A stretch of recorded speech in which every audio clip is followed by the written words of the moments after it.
বিয়াই বিয়ান রে এমন টিকে সেবা যত্ন করছে সারাক্ষণ। বিয়াই বিয়াইনে তো আমার নিফার মায়া ত্যাগই করতে পারে না। ওহন বিয়াই বিয়াইনে আমার আষ্টে ফিস্টে বেড়ায় এই বাইলে ধরছে যে নিফারে খাইরুলের বউ করতো। ওহন আমি তো স্যার ফেসাদে পড়ে রাজি হয়ে গেছি গা। চিন্তা করছি খাইরুল তো ভদ্র মানুষ, ভদ্র ফুলা, শিক্ষিত ফুলা, নিফা এনে ভালো থাকবো। খাইরুল আর নিফার বিয়ে হইব স্যার। আপনার করলাম বিয়াতে আউন লাগবো, আপনার দোয়া লাগবো, আপনি দোয়ার আটটা মাথায় রাখবেন। আর খাইরুল তো আপনার এখানে চাকরি করে। এই যে খাইরুল আইছে, খাইরুল রে আপনি ভালো চাই। আপনি আসলে চাচ্ছেনটা কি বলেন তো আমাকে? আপনাকে এর আগে বারবার বললাম যে এখানে আর আসবেন না, আপনি আবার কেন আসছেন? এই সংসারে শান্তিটা নষ্ট করতে কি চান কি আপনি? খুলে বলেন আমাকে প্লিজ। আমি কিচ্ছু চাই না, আমি শুধু খাইরুলের আশেপাশে একটু থাকতে চাই, প্লিজ। কেউ কিচ্ছু জানবে না, আমি কাউকে কিছু জানতে চাই, আমি শুধু খাইরুলের সাথে একটু থাকবো। এটা হয় না। গত 27 বছরে আপনার মন যেটা চায় নাই, এখন হঠাৎ করে আইসা আমাদের এই সংসারে অশান্তিটা কেন করতে চাইতেছেন বলেন তো? আপনি এখান থেকে গেলে আমি খুব খুশি হব। আপনাদের কোনো শান্তি নষ্ট হবে না, বিশ্বাস করেন। আমি হাত জোর করে আপনার কাছে অনুরোধ করছি, একটু থাকতে দিন প্লিজ। সম্ভব না। 1 নম্বর কথা। 2 নম্বর কথা হলো, খাইরুল আপনার কোম্পানিতে চাকরি তো জয়েন করছে, এটা জানলে আমি তো আপনার এখানে ওটা চাকরি করতে দিতাম না। আমি আমার ছেলেকে তো হারাতে পারবো না। আপনি দয়া করে চলে যান। এতদিন এত কিছু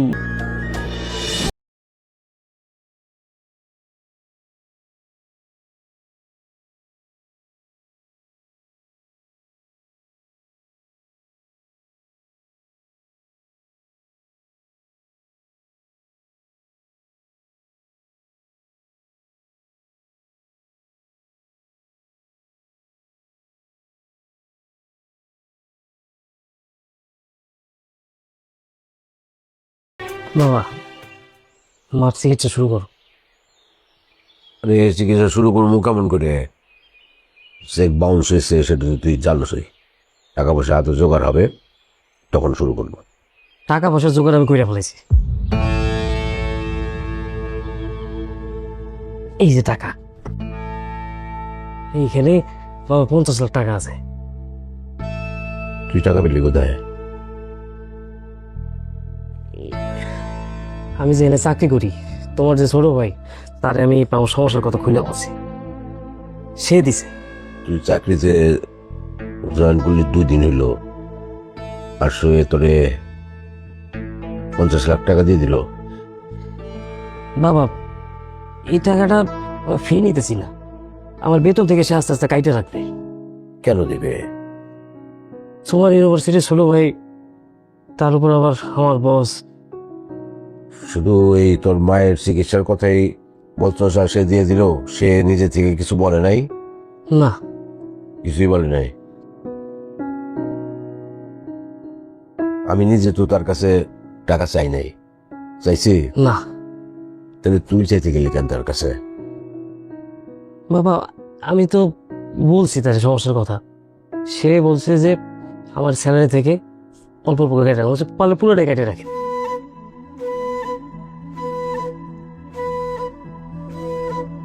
না রে, এই টাকাটা নেওয়া যাবে না। তুই একটা চাকরিতে জয়েন করছস, কতদিন এখানে টিকা থাকোস বা না থাকোস, এতগুলি টাকা অ্যাডভান্স নিয়ে নিলে পরবর্তী সময় কি হবে সেটা তো বোঝা যায় না। এই টাকা নেওয়া যাবে না, টাকা ফেরত দিয়ে দে, অন্য ব্যবস্থা হবে। বাবা পারুন, চাকরি আমি করতেই হবে। মা চিকিৎসার জন্য সে আমার বেতন থেকে কাইটে রাখবে, তাছাড়া আমার কষ্টের টাকা থেকে কেটে রাখবে। আমি তো তার কাছ থেকে ফ্রি টাকা নিতেছি না বাবা। আরে নিজের ছেলের সামর্থ্য থাকতে যখন চিকিৎসা বিলম্ব হচ্ছে, তখন অন্যের টাকা দিয়ে চিকিৎসা করাটা উচিত না, আমি নিতে পারবো না। নীতিগতভাবে এটা আমার সমস্যা আছে, তুই টাকা ফেরত দে দে।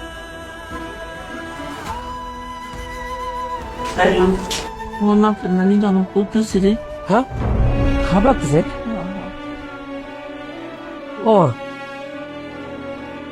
ওষুধ খেয়েছিল দুপুরে? হ্যাঁ তুমি তুমি তুমি লে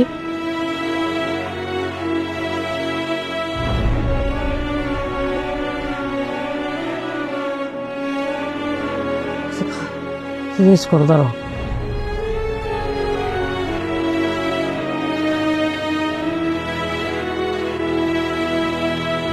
বাবা চিকিৎসা করেছেন না। ওমা ওষুধ খাইছিলা?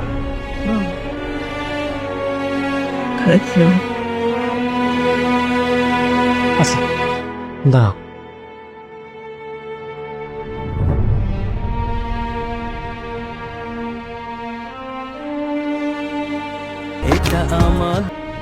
কি আম্মা ইতু কোন লাগে এক কাপ চা দিতে তাড়াতাড়ি চাটা দাও। ওকে, আমি শুরু করছি। পাগলা আওয়াজ তোর। তুমি কেন শুরু করবে? আমি শুরু করব। না তুমি শুরু করবে না, আগে আন্টি গান। ওরে ওরে হাওয়া তামুনারি আজি বন্ধু, একটা তাহলে তোরা শুরু কর। সেটাই তো বলছি, আন্টি আগে শুরু করে দেন। আন্টি আপনি আগে গান। আমি কি গান গাইতে পারি? একটা লাইন আন্টি তো বলেছে পারে না, তাহলে আমি ধরি। তাহলে ঠিক হবে, তুমি একটা বেসুরা। তা তোর শুনতে তুই গা। আগে আগে গাবে তারপরে চলো। আন্টি একটা লাইন বললেই হবে, তারপরে আমরা ধরে দিচ্ছি গান। শেষ অক্ষর দিয়ে জায়গা যাবে।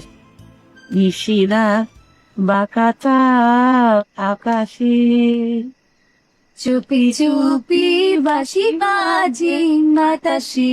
সে যে কেন এলো না, কিছু ভালো লাগলো। বলে ভাই আমি খেলবো না কিন্তু তোমার। আসো আব্বু কথা বলবে, আসো।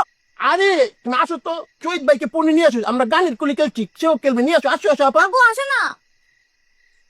না সবাই মিলে গান টান করতেছে। হ্যাঁ এই কাইরুল, তুমি এসেছো, বসো। একটা ব্যান্ড সঙ্গীত গো, ব্যান্ড রক রক। তোমরা কি করো? আমরা গানে খেয়েছি। গানে বলি? গানটা ধরো না, একটা রক মেটাল ধরো। আমি তো গান গাইতে পারি না, তোমরা গাও ও তো গান গাইতে পারি না, তাও তো কইলাম নিশিরা। তুমি আমাদের একটা গান গেয়ে দাও। তুমি কো এটাই ও বিজলি চলে যেও না, ও বিজলি।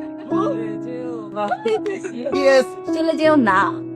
না না ঠিক বাবার সাথে কথা বলে আসি, তারা ন তাহলে ন দিয়ে। না না না, তাও না। তুমি একা গাবে, ফায়দা গাবে না। তোর তো কিছুটা পারিস না। ন দিয়ে গাও।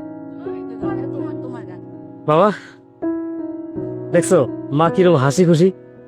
আমার হাসি খুশি দেখতে আমার খুব ভালো লাগে। খালেদ স্যারের তো দেখি না, উনি কি বাড়ি ঠেরে গেছে নাকি? উনি তো ইউনিভার্সিটির ছোট ভাই, কিন্তু কথা তো বলতে পারো।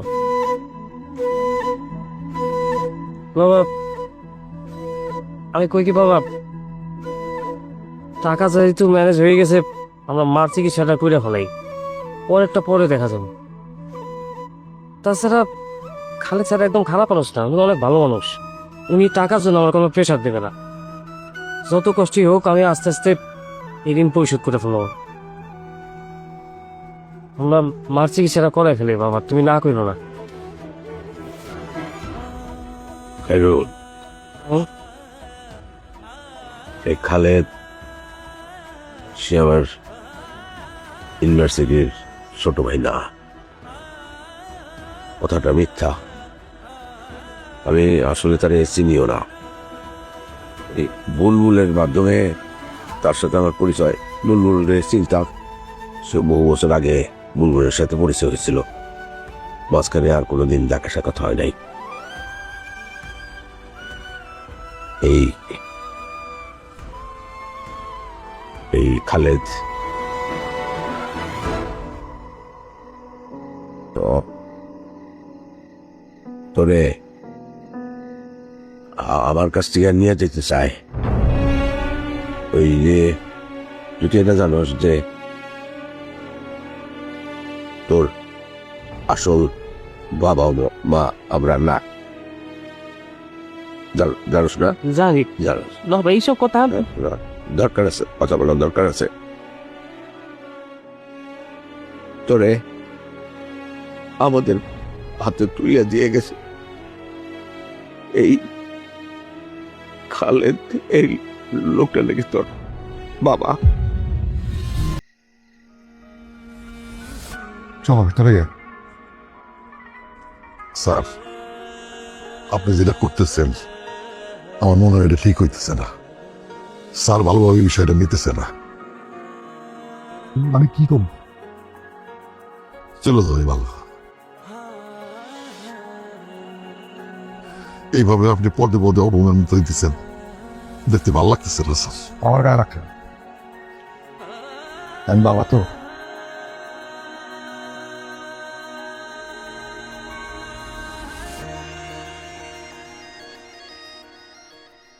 কি তুমি ঘর বাইরে আসছো কেন?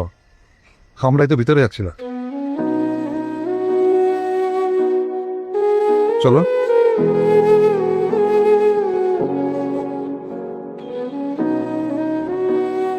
বাবা,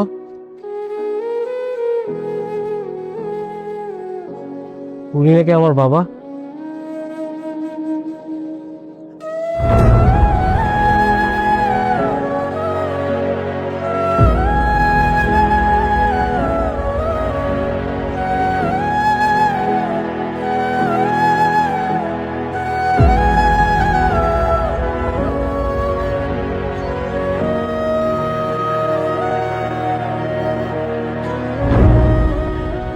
উনি তোর বাবা।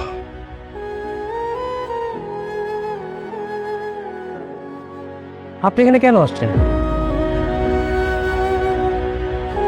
কারণ আমি তোমার বাবা। আপনাকে তো আমার বাবা বাবা লাগে না। পৃথিবীতে আমার একটাই বাবা।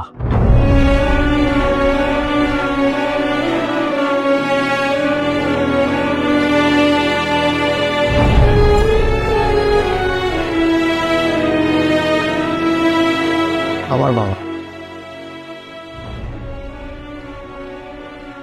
আমি আমার রেজিগনেশন মেইল করে দেব।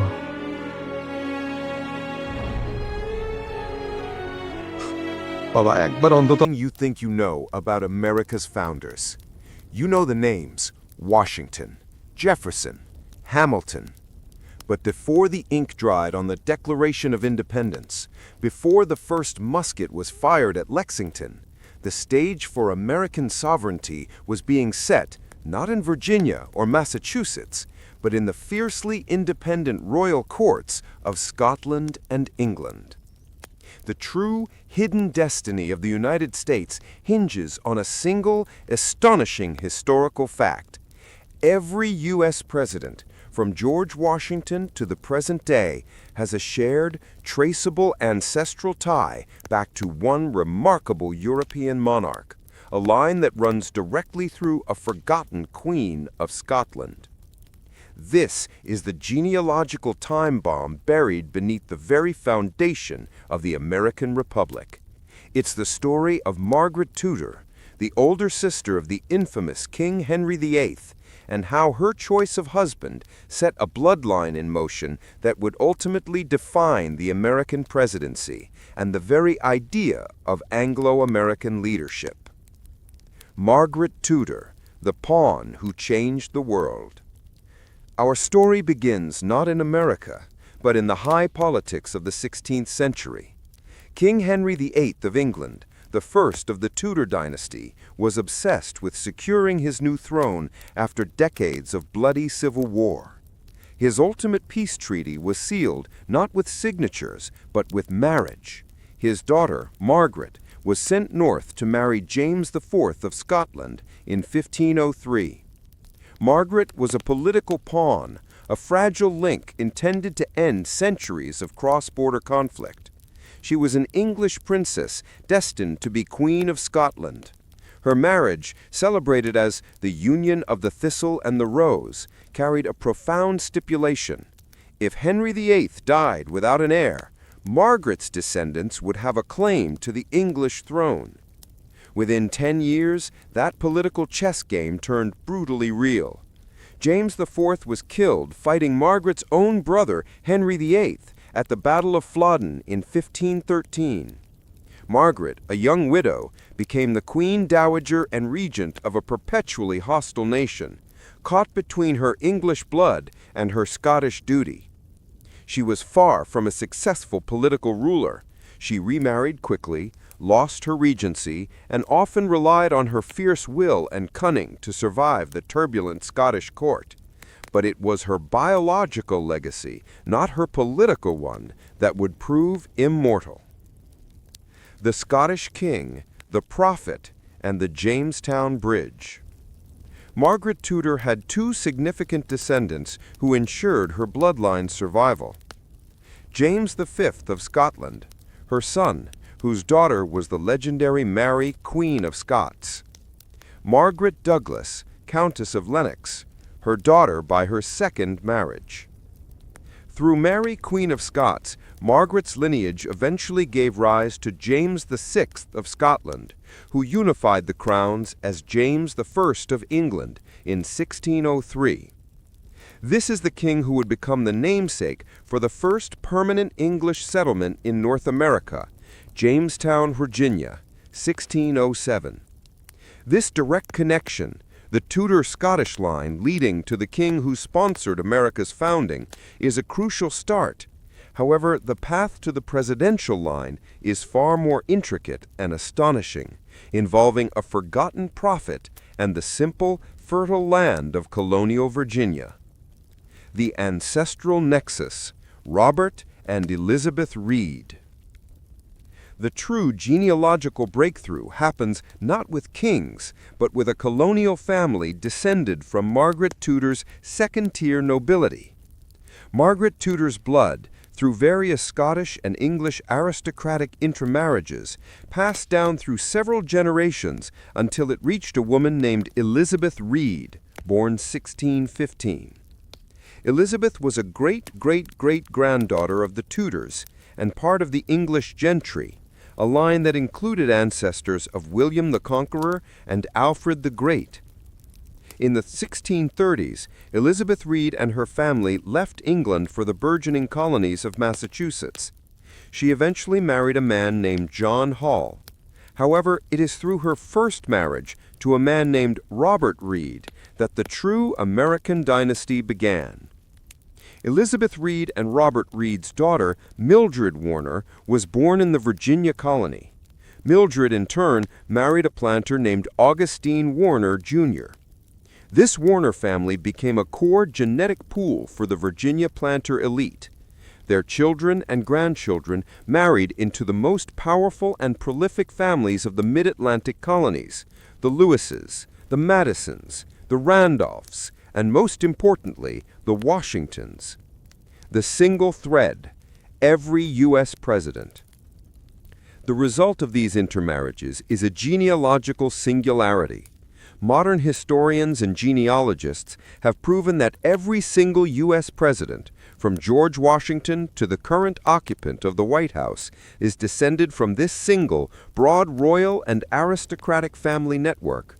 While not all descend directly through Margaret Tudor's immediate royal children, all presidential lines trace back to the same vast pool of British and European gentry that Margaret Tudor belonged to, and many trace directly through her descendants who settled in colonial America.